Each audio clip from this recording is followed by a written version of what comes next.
MA उत्तरार्ध के प्रिय छात्रों, आप लोगों को ध्वन्यालोक काफ़ी दिनों से हम पढ़ा रहे हैं। आज हम ध्वनि के विषय में और आगे बढ़ते हैं।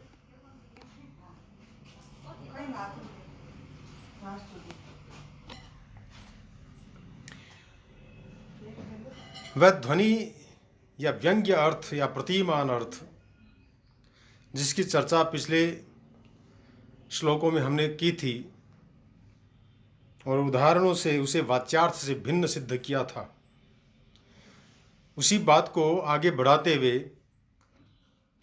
अलग ढंग से उसे स्पष्ट करने का प्रयास किया जा रहा है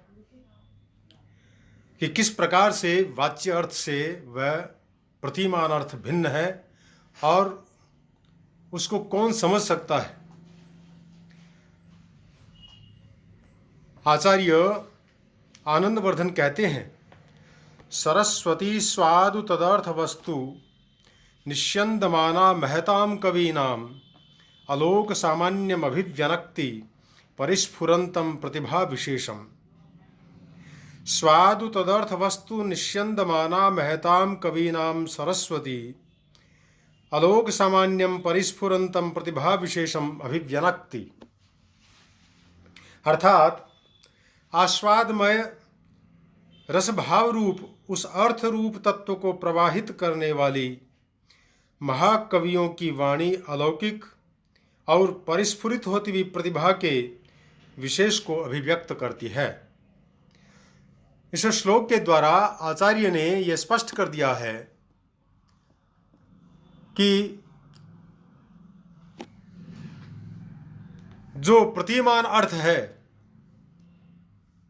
वह प्रतिभाशाली व्यक्ति को ही प्रतीत हो सकता है, काव्य को जानने वाले व्यक्ति को ही हृदय में उसके वह परिस्फुरित हो सकता है।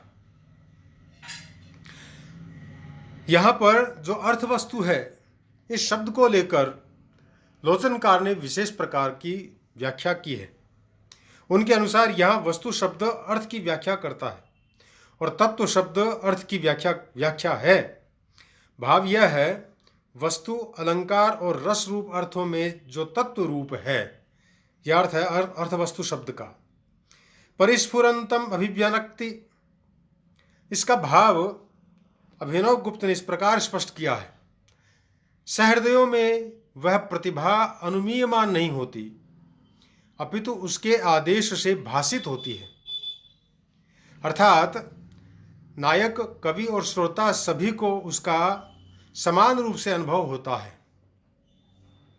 प्रतिभा विशेषम जो शब्द यहाँ पर लिया गया है, उसको लेकर अभिनव गुप्त ने विशेष प्रकार की व्याख्या की है। उन्होंने लिखा है, प्रतिभा अपूर्व वस्तु निर्माण क्षमा प्रज्ञा तस्याः विशेषो रसावेश वशम वैषद्य सौंदर्य काव्य निर्माण क्षमत्वम। अर्थात अपूर्व वस्तु के निर्माण में समर्थ प्रज्ञा को प्रतिभा कहते हैं। उसका विशेष है रस के आवेश से विशुद्धता से युक्त सौंदर्य रूप काव्य के निर्माण की क्षमता। यत्र तत्र प्रतिभा का लक्षण किया गया है। एक जगह पर प्रतिभा का लक्षण करते हुए कहा गया है, प्रज्ञा नव नवोन्मेष शालिनी प्रतिभाम विदुहु। वामन ने प्रज्ञा और प्रतिभा में भी विशेष प्रकार का भेद किया है। वे कहते हैं, द्वे वर्तमनि गिरा देव्यः शास्त्रम च कविकर्म च प्रज्ञोपज्ञम तयोराद्यम प्रतिभोद्भवम अनुनितम। इस प्रकार उनके अनुसार प्रज्ञा से शास्त्रों की रचना होती है और प्रतिभा से काव्य की रचना होती है। भट्ट तऊत ने इस संबंध में स्मृति, मति, बुद्धि, प्रज्ञा और प्रतिभा के लक्षण करके उनमें भेद बताए हैं और प्रतिभा को काव्य का हेतु बताया है। वे कहते हैं, स्मृतिर्व्यतीत विषया मतिरागामि गोचरा बुद्धिस्तात्कालिकी प्रोक्ता प्रज्ञा त्रैकालिकी मता। प्रज्ञा नव नवोन्मेषालिनी प्रतिभा मता तदनु प्राणना जीवद वर्णना निपुण कवि तस्य कर्म स्मृतम काव्यम। अर्थात भूतकाल का स्मरण कराने वाली स्मृति है। भविष्य का बोध मति से होता है, तत्काल ज्ञान बुद्धि से होता है और प्रज्ञा से तीनों का बोध होता है। नव नव ज्ञान को उन्मेषित करने वाली प्रज्ञा प्रतिभा कहलाती है। उस प्रतिभा से अनुप्राणित होकर वर्णन करने में निपुण जो व्यक्ति होता है उसे कवि कहते हैं तथा उस कवि का कार्य काव्य कहलाता है। आचार्य आनंदवर्धन इसे और स्पष्ट करते हुए अपनी वृत्ति में कहते हैं, तद वस्तुतत्वं निश्यन्दमाना महतां कवीनां भारती अलोक सामान्यं प्रतिभा विशेषं परिस्फुरन्तम् अभिव्यनक्ति। येनास्मिन् अति विचित्र कवि परंपरा वाहिनी संसारे कालिदास प्रभृतयो द्वित्राः पंचशः वा महाकवयः इति गण्यन्ते। अर्थात उस वस्तु तत्व को प्रवाहित करने वाली महान कवियों की वाणी परिस्फुरित होते हुए प्रतिभा के विशेष को अभिव्यक्त करती है, जिसके कारण इस अति विचित्र कवियों की परंपरा को वहन करने वाले संसार में कालिदास आदि 2-3 या 5-6 व्यक्ति ही महाकवि गिने जाते हैं। अर्थात महाकवि संसार में बहुत ज़्यादा नहीं है। इन्होंने कालिदास प्रभृति इत्यादि जो कहा है उसमें कालिदास की महाकवि के रूप में प्रशंसा की गई है और कालिदास जो हैं, कालिदास की महाकवि के रूप में प्रशंसा प्रायः सभी समालोचकों और कवियों ने की है और उनका उल्लेख बहुत आदर के साथ में किया जाता है। आलोचकों का कथन है कि कालिदास के समान दूसरा कवि आज तक नहीं हुआ है। इस संबंध में एक बहुत सुंदर सूक्ति है, पुरा कवीनाम गणना प्रसंगे कनिष्ठिकाधिष्ठित कालिदासो अद्यापि तत्तुल्य कवेरभावाद अनामिका सार्थवती बभूव। अर्थात कालिदास के समान इस कनिष्ठिका के ऊपर जब कवियों की प्राचीन काल में गणना हुई तो सबसे पहले कनिष्ठिका पर महाकवि कालिदास का नाम आया।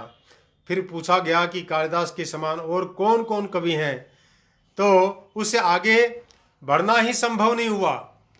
यानी कालिदास के तुल्य कवियों का आगे वाली अंगुली पर नाम ही नहीं आया, इसलिए इस अंगुली का नाम ही अनामिका पड़ गया। इसलिए वह सार्थक है, अपने नाम को सार्थक सिद्ध करने वाली अंगुली है।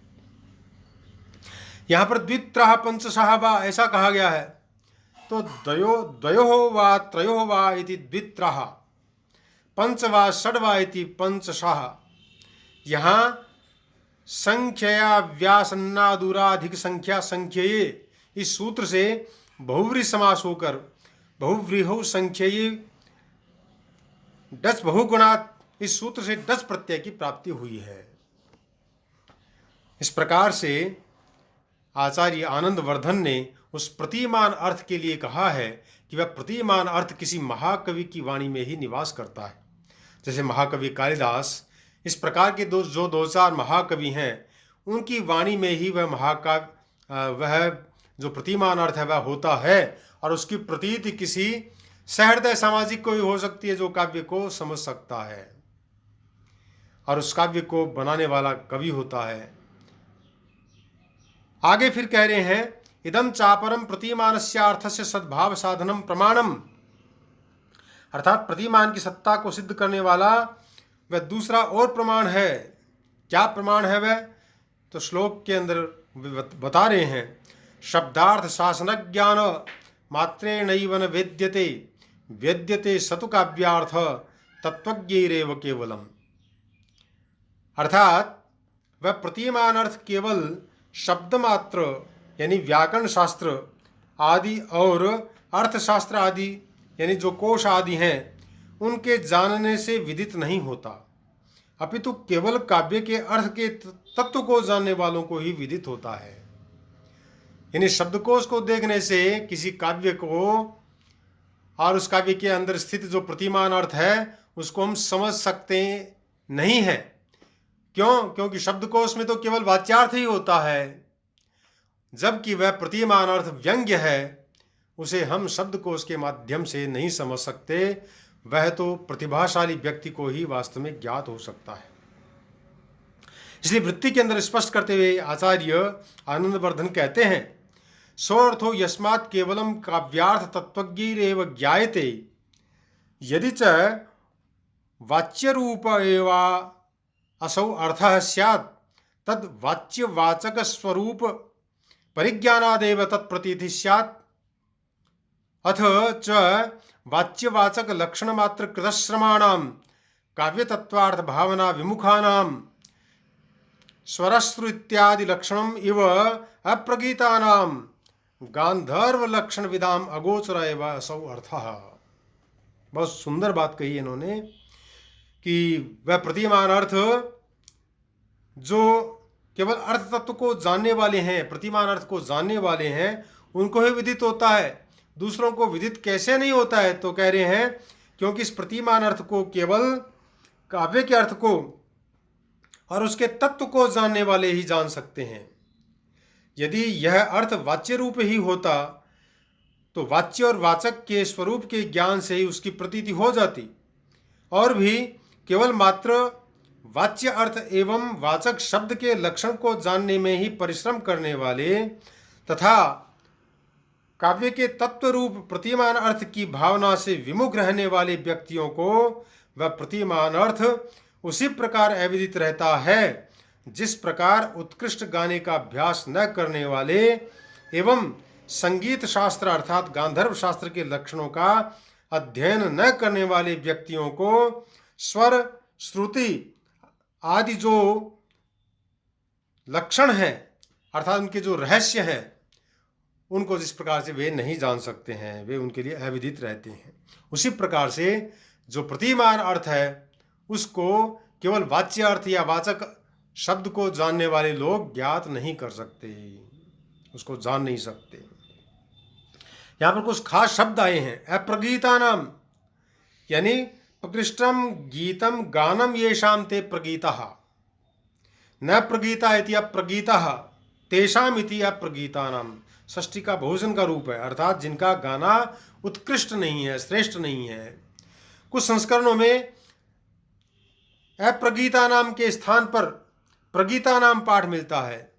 इसकी व्युत्पत्ति इस प्रकार से होगी, गातुम प्रारब्धा प्रगीता, जिन्होंने अभी गाना वही प्रारंभ ही किया है। यहाँ आदि मैणिक तक कर्तरी से सूत्र सिकता प्रत्यय का विधान किया गया है, तब इस प्रकार का अर्थ हमें प्राप्त होगा। एक शब्द और है स्वर श्रुत्यादि लक्षणम। स्वर और श्रुति गंधर्व शास्त्र के पारिभाषिक शब्द हैं। स्वर की व्युत्पत्ति है स्वतः सहकारी कारण निरपेक्षम रंजयति श्रोतुश्चित्तम अनुरक्तम करोति इति स्वरः, अर्थात जो अन्य सहकारी कारण की अपेक्षा किए बिना ही श्रोताओं के मन को अनुरंजित करता है वह स्वर कहलाता है, उसे हम स्वर कहते हैं। स्वरों की संख्या 7 गिनाई गई है। स्वरः षड्जादयः, भरत ने ये 7 स्वर इस प्रकार से बताए गए हैं। षड्जश्च ऋषभश्चैव गांधारो मध्यमस्तथा पंचमो धैवतश्चैव निषादः सप्तते स्वरः। तो ये 7 स्वर हैं। संगीत रत्नाकर के अनुसार इन 7 स्वरों का अभ्यास तथा उच्चारण स रि ग म प ध नि इस प्रकार से किया जाता है। स्वर के प्रथम अवयव को श्रुति कहते हैं। अभिनव गुप्त ने इसकी व्याख्या इस प्रकार से की है। श्रुतिर्नाम शब्दस्य वैलक्षण्य मात्रकारी यद्रूपांतरम तत्परिमाण स्वर तदंतरा लोभ भय भेद कल्पिता द्वाविंशतिधा। शब्द का जो विलक्षण मात्र उत्पन्न करने वाला रूपांतर है उसके परिमाण की श्रुति होती है। वह स्वर के अंतराल और उभय भेद से 22 प्रकार की होती है। स्वर और श्रुति के लक्षण के संबंध में संगीत रत्नाकर आदि में बहुत विस्तार से बतलाया गया है, इसलिए उसे वहाँ समझना चाहिए। स्वर श्रुत्यादि में आदि पद से लोचनकार ने गांधर्व शास्त्र के जात्यंशक, ग्राम, राग, भाषा, विभाषा, आंतरभाषा, देशी, मार्ग आदि पारिभाषिक शब्दों का संकेत रूप दिया है। यहाँ पर काव्यार्थ तत्वार्थ भावना विमुखानाम इस शब्द का भी प्रयोग किया गया, इसे भी हमें समझ लेना चाहिए। इसका अर्थ है काव्यस्य तत्वभूतो योऽर्थस्तस्य भावना वाच्यातिरेकेण अनवरत चर्मणा तत्र विमुखानाम इति। अर्थात यह भावना का अभिप्राय है वाच्य से अतिरिक्त प्रतिमान अर्थ का निरंतर आस्वादन करना। इस प्रकार से प्रतिमान अर्थ के विषय में आज हमने यहाँ पर दो कारिकाओं को समझा। अर्थात वह प्रतिमान अर्थ बहुत विशिष्ट अर्थ है, वह वाच्यार्थ से भिन्न है ही। और वह वाच्यार्थ से भिन्न इसलिए भी है कि वाच्यार्थ अगर व्यंग्यार्थ होता तो फिर जो काव्य तत्व को जानने वाले लोग हैं उनको एक अलग अर्थ की प्रतीति ही नहीं होती, उनको एक अलग प्रकार के अर्थ की, उससे भिन्न अर्थ की प्रतीति होती है। इस कारण से हमें यह समझ लेना चाहिए कि वाच्य अर्थ से व्यंग्य अर्थ सर्वथा भिन्न होता है और वह महाकवियों की वाणियों में रहता है। और महाकवियों की वाणियों में रहने वाला जो वाच्य अर्थ से भिन्न जो व्यंग्य अर्थ है, प्रतिमान अर्थ है, वह केवल सहृदय सामाजिक को ही प्रतीत हो सकता है, हर किसी व्यक्ति को उसका ज्ञान नहीं हो सकता। अस्तु, आज हम इस प्रकरण को यहीं समाप्त करते हैं। तब तक के लिए जय तो संस्कृतम, जय तो भारतम।